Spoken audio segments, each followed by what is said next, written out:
So guys, now let us move to the next question. Similarities in this and super. कई बार आपके interviewer जो होते हैं पूछ लेते हैं कि कुछ सिमिलैरिटी है क्या. So yes, we can say that we can use this as well as the super keyword anywhere. हम कहीं भी यूज कर सकते हैं, बट स्टैटिक एरिया में यूज नहीं कर सकते हैं, राइट. आप स्टैटिक मेथड में यूज नहीं कर सकते हो दिस, और जो आपका सुपर कॉन्सेप्ट होता है, ठीक है, उसको कंपाइलेशन एरर आती है. बाकी हम सुपर वगैरह जब पढ़ेंगे तब हम ये सारी चीजें देख रहे होंगे. And the second point is we can use this as well as super any number of times in a program. ठीक है, इस पे कोई रिस्ट्रिक्शन नहीं है, आप जितनी बार चाहें उतनी बार यूज कर सकते हैं. And both are non static keyword. This is also important thing. So ये आपकी सिमिलैरिटीज हो गई दोनों दिस और सुपर कीवर्ड में.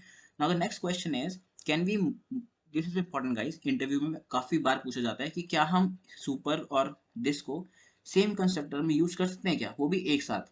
But the thing is no, आप ऐसा नहीं कर सकते हैं. ऐसा है कि अगर आप कंस्ट्रक्टर में दिस को कॉल कर रहे हो तो चल जाएगा, अगर आप कंस्ट्रक्टर में सुपर भी कॉल कर रहे हो तो भी चल जाएगा, बट एक साथ दोनों चीजें यूज नहीं होनी चाहिए. सो वही लिखा है, सिंस दिस और super must be the first statement in the constructor block for it to get executed. ठीक है, पहली ही स्टेटमेंट होनी चाहिए. ये भी इंपॉर्टेंट चीज है कि आप जब भी अपना कंस्ट्रक्टर कॉल कर रहे हो उसकी जो फर्स्ट स्टेटमेंट होगी तब वो दिस और सुपर ही होनी चाहिए, तभी ये कॉल मतलब आपका वर्क करेगा, वरना आपका कंपाइलेशन एरर देता है.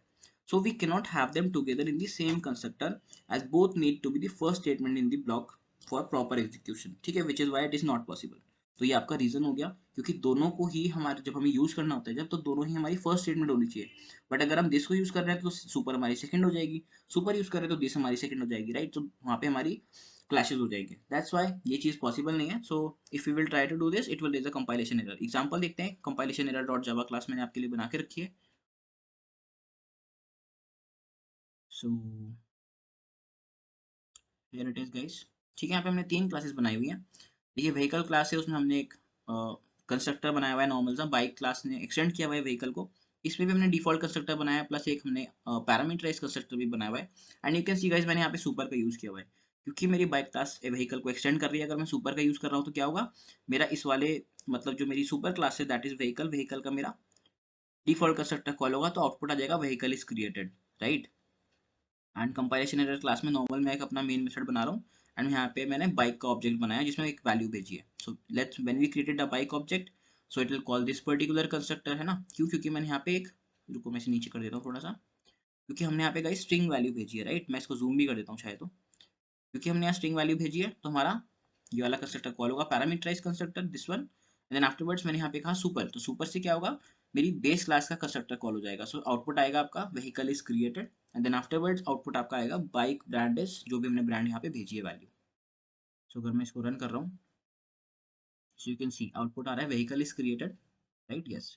And bike brand is Honda, जो कि हमने वैल्यू भेजी थी. नाउ देखिए, अगर मैं सुपर के साथ साथ दिस का भी यूज करता हूँ तो देखिए यहाँ पे कंपाइलेशन एरर आ रही है कि call to this must be the first statement in the constructor body. So एक साथ आप दोनों यूज नहीं कर सकते हो. This is the live example of that, right?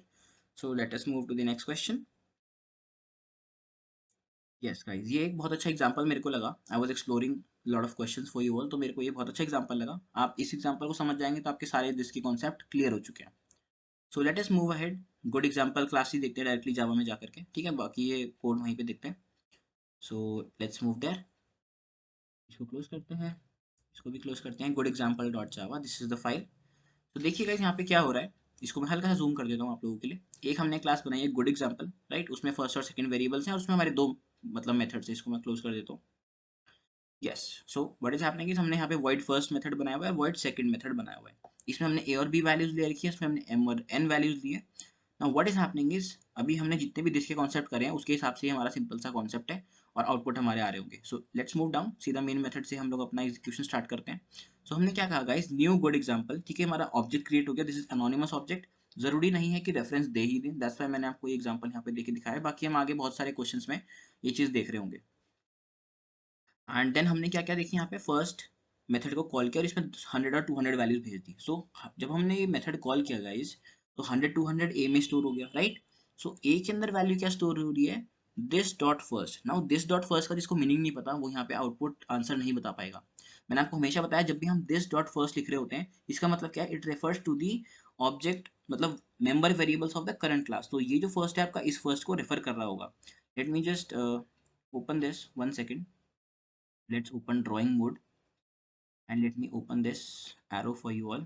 So देखिए guys, ये जो आपका first है it is referring to this first and this dot second का मतलब क्या है, जो सेकंड वेरिएबल है, this is referring to this particular variable, correct.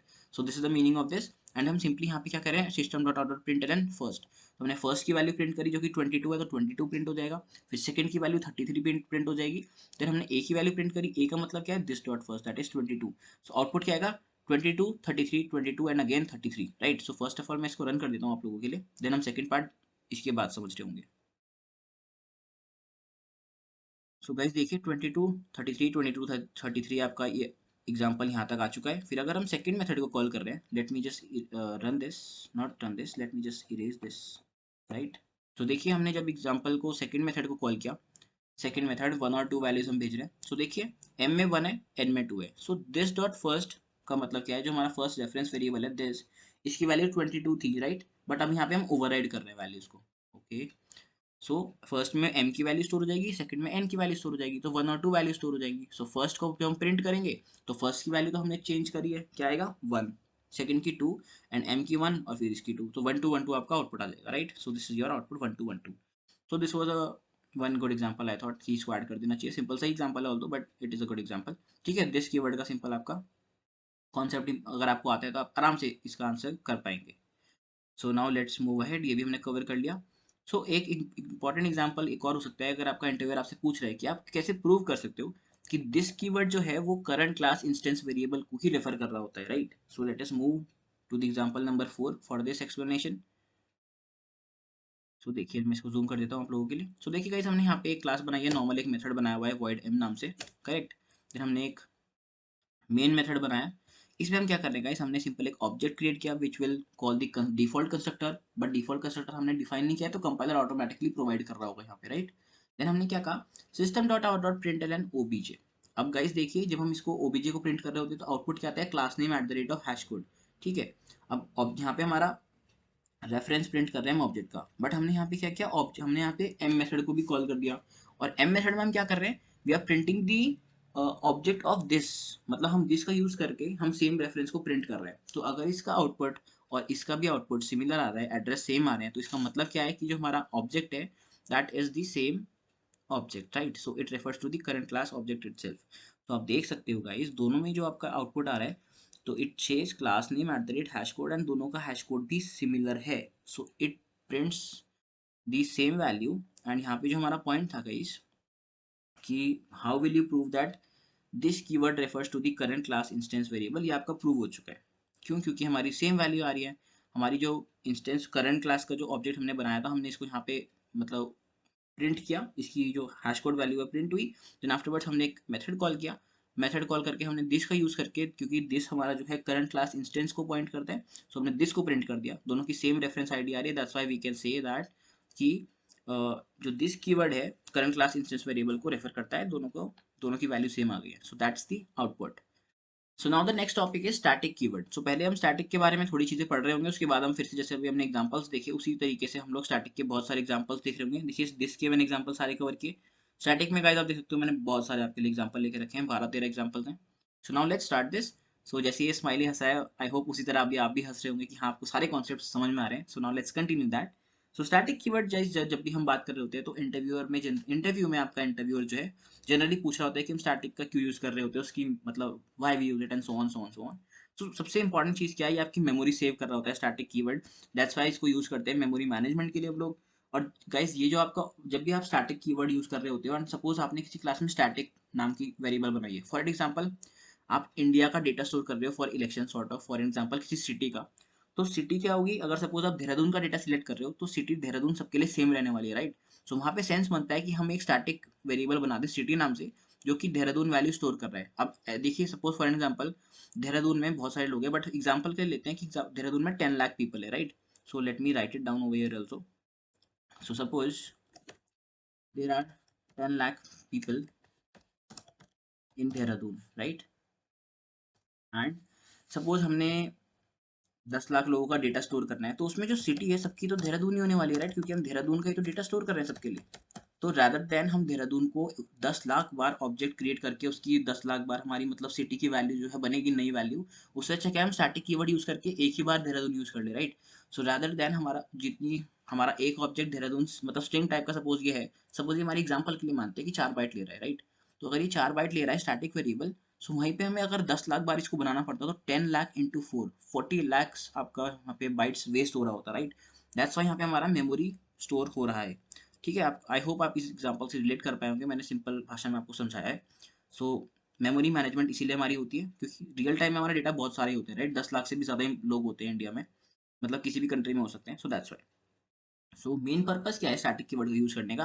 It points to the common property of all the objects, right. Common property जैसे मैंने आपको बताया कि देहरादून एक कॉमन प्रॉपर्टी होगी, जैसे एग्जांपल के लिए, राइट, कि सभी की सिटी देहरादून है, उसी टाइप से जो भी कॉमन प्रॉपर्टी है वहाँ पे स्टैटिक कीवर्ड का यूज कर रहे होंगे। एंड स्टैटिक कीवर्ड को हम यूज किस किस चीज के साथ कर सकते हैं? वेरिएबल स्टैटिक हो सकते हैं, मेथड्स भी हो सकते हैं statics. Static block very important concept आगे हम डिस्कस कर रहे होंगे, और क्लासेस भी स्टैटिक हो सकती है, बट इंपॉर्टेंट क्या है? Nested classes. नेस्टेड क्लासेस का एग्जांपल हम फ्यूचर में देखते हैं, बाकी नेस्टेड इंपॉर्टेंट है, राइट। कि क्लासेस के अंदर जो हम क्लासेस बना रहे होते हैं उसे नेस्टेड क्लास बोलते हैं। जो बाहर की क्लास आपकी होती है उसको हम नेस्टेड नहीं कर सकते हैं, सॉरी स्टैटिक नहीं कर सकते हैं। So fourth point is static keyword belongs to the class rather than an instance of a class. ठीक है, तो स्टैटिक कीवर्ड जब आप बना रहे होते हो वो क्लास लेवल पे डिफाइन होता है, वो किसी पर्टिकुलर ऑब्जेक्ट की वैल्यू नहीं होती है, राइट। फॉर एन एग्जाम्पल, अगर आप 5 ऑब्जेक्ट बना रहे हो, एक क्लास है उसमें सिटी देहरादून है, तो हर एक ऑब्जेक्ट के लिए सिटी उसमें वेरिएबल नहीं बन रहा होगा, वो एक क्लास वेरिएबल है, वो सबके लिए सिमिलर ही होने वाला है, करेक्ट। इसके एग्जांपल्स हम देखेंगे भी वैल्यूज चेंज करके, तो आपको बेटर अंडरस्टैंडिंग आएगी अगर आपको नहीं पता ये कॉन्सेप्ट, अगर आप बिगनर है तो। So fifth one is when a member is declared as static, it can be accessed before any objects of its class is created. This is very important concept and without reference to any object. अगर हमने static कोई method बनाया हुआ है उसको हम call कर रहे हैं तो हमें ऑब्जेक्ट की जरूरत नहीं पड़ती है, डायरेक्ट कॉल कर सकते हैं, right. So now let's move ahead. Okay, मैंने यहाँ पे कुछ सी लिखा हुआ है, let me just remove this. So static keyword का हमारा ये सिनेरियो हो गया। बाकी गाइस इसका हम एग्जांपल नंबर 1 देख लेते हैं, static keyword. So this is your example. So वही है जो मैंने आपको बताया अभी, static keyword example to show it belongs to the current class rather than object of a class, right. देखिए कैट्स की वैल्यू 25 हमने करी है, एग्जांपल 1 बनाया, यहाँ पे हमारा कॉल होगा कंस्ट्रक्टर, बट यहाँ डिफाइंड नहीं है तो ऑटोमेटिकली हमारी जो है डिफॉल्ट वैल्यूज इनिशियलाइज हो जाएंगी, बट क्योंकि हमने यहाँ पे ऑलरेडी इनिशियलाइज कर रखी है तो वहाँ पे हमारी इनिशियलाइजेशन 25 हो जाएगी। सो डिफॉल्ट वैल्यूज इनिशियलाइज यहाँ पे एक तरीके से नहीं होगी, हम कह सकते हैं। तो हमने प्रिंट करी वैल्यूज, बर्ड्स की वैल्यू बिफोर क्या है इवन डॉट कैट्स, सो कैट्स की वैल्यू आ गई 25, नॉर्मल प्रिंट हो जाएगा। फिर से हमने एक ऑब्जेक्ट बनाया गाइस, फिर हमने क्या कहा यहाँ पे हमने वैल्यूज चेंज कर दी, ऑल्टर कर दी, इवन डॉट कैट्स इक्वल्स 10। सो हमने स्टैटिक वेरिएबल की वैल्यू जो है कैट्स थी, इसको हमने चेंज करके कर दिया 10, राइट। सो आउटपुट क्या आने वाला है? 10 आने वाला है। Let's run this. So output होगा आपका 25 एंड 10। देखिए बिफोर 10 था, आफ्टर 10 हो गया। अब पूछ सकते हैं कुछ लोग कि हमें कैसे पता भैया ये क्लास का ऑब्जेक्ट या फिर मतलब it belongs to the class but object को नहीं बिलोंग करता है, क्यों? क्योंकि देखिए यहाँ पे आपने जो वैल्यू चेंज करी है कैट्स की, आपने मतलब आपने यहाँ पे E2 का ऑब्जेक्ट बनाया, और जो आपने कैट्स की वैल्यू चेंज करी वो आपने E1 ऑब्जेक्ट से करी है, राइट। E1 जो हमने ऊपर बनाया था, तो ऊपर जो हमने बनाया E1, तो आप अगर ये ऑब्जेक्ट की वैल्यू होती तो E1 वाले ऑब्जेक्ट की कैट्स की वैल्यू 10 होती, राइट। E2 की तो वैल्यू कुछ चेंज नहीं करी हमने यहाँ पे, तो E2 की वैल्यू तो 25 ही आनी चाहिए थी। बट E2 की वैल्यू देखिए हमने यहाँ पे E2 यूज किया हुआ है, E2 dot cats, that's why E2 की वैल्यू हमने चेंज नहीं करी है बट चेंज हुई है, that's why we can say that this static variable which was cats in this case belongs to the class. ठीक है, क्लास को बिलोंग करता है, तो कोई भी ऑब्जेक्ट अगर चेंज कर रहा है वैल्यू तो उसकी वैल्यू चेंज हो जाएगी। So that is why it is a common variable, we can say common field, that's why. तो this is important, example 1 done, let's move ahead. Second is guys, can static methods call normal methods or can it access non-static variables? देखिए बहुत important प्रश्न है आपका, हर एक interview में generally पूछा ही पूछा जाता है कि जो आपके स्टैटिक मेथड्स हैं क्या वो नॉर्मल, मतलब इस तरीके से नहीं तो वो दूसरे तरीके से पूछ सकते हैं। इसके देखिए गाइस मैंने 4 एग्जांपल ले रखे हैं आप लोगों के लिए, 2 3 4 5 ये अपने सारे देख रहे होंगे।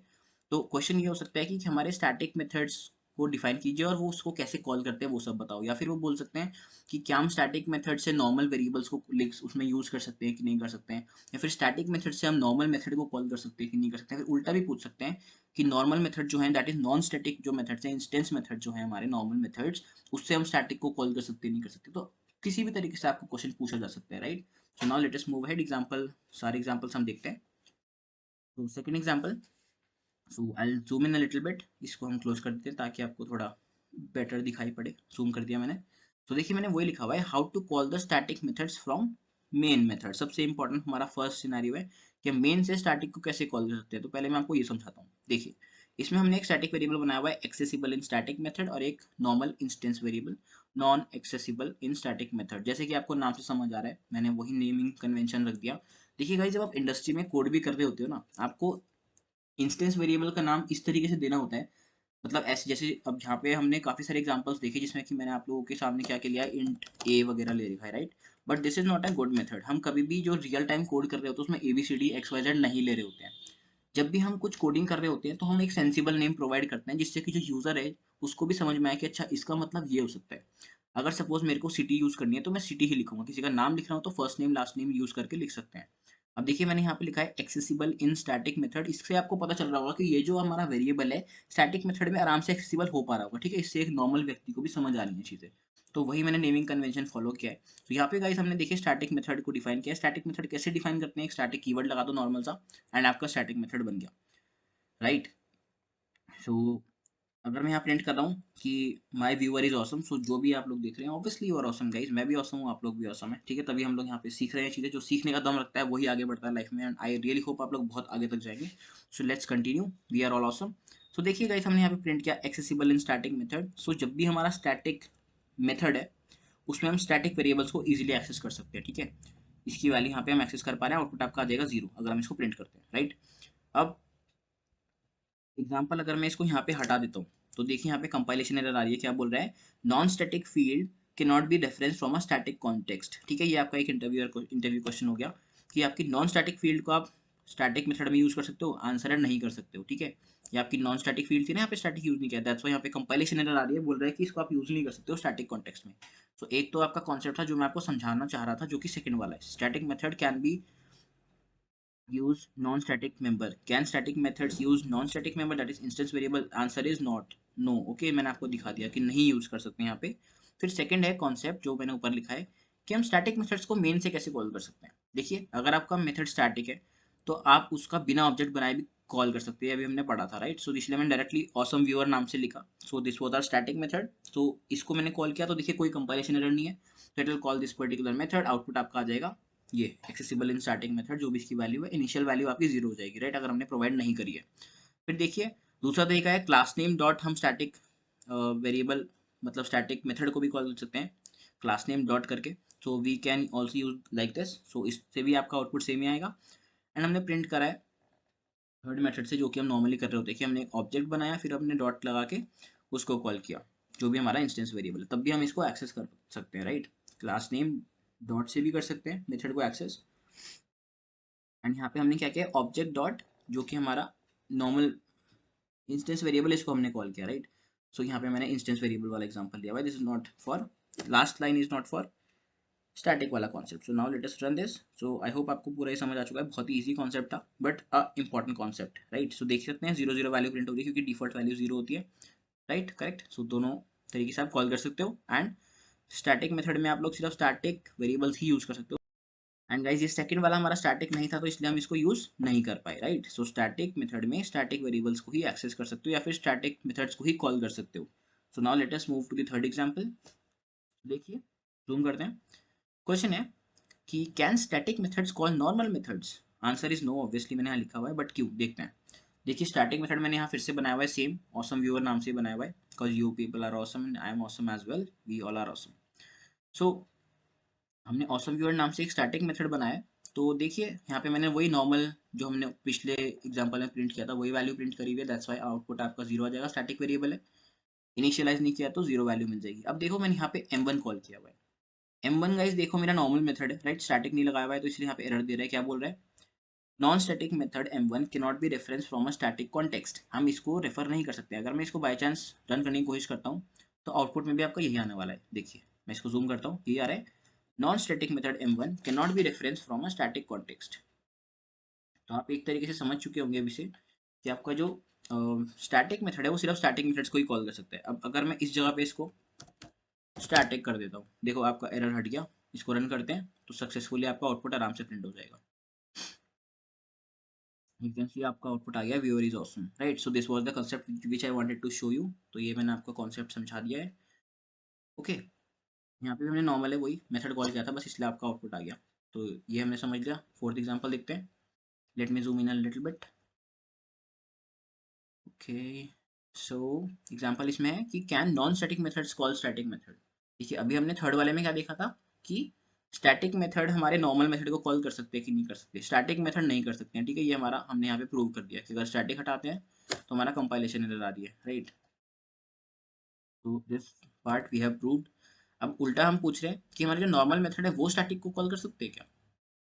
तो answer is yes, normal method static को कॉल कर सकते हैं बट स्टैटिक नहीं कर सकते। तो देखिए वही है, स्टैटिक मेथड हमने बनाया हुआ है यहाँ पे, वही वैल्यू प्रिंट करी हुई है सेम जो प्रीवियस प्रोग्राम में थी, एंड हमने एक नॉर्मल मेथड बनाया। तो देखिए नाम भी मैंने इसका इसी तरीके से दिया है, normal method trying to call static method, ठीक है। तो हम यहाँ पे स्टैटिक को कॉल कर रहे होंगे, तो मैंने प्रिंट करा है कि मैं नॉर्मल मेथड हूँ, I will call static method now.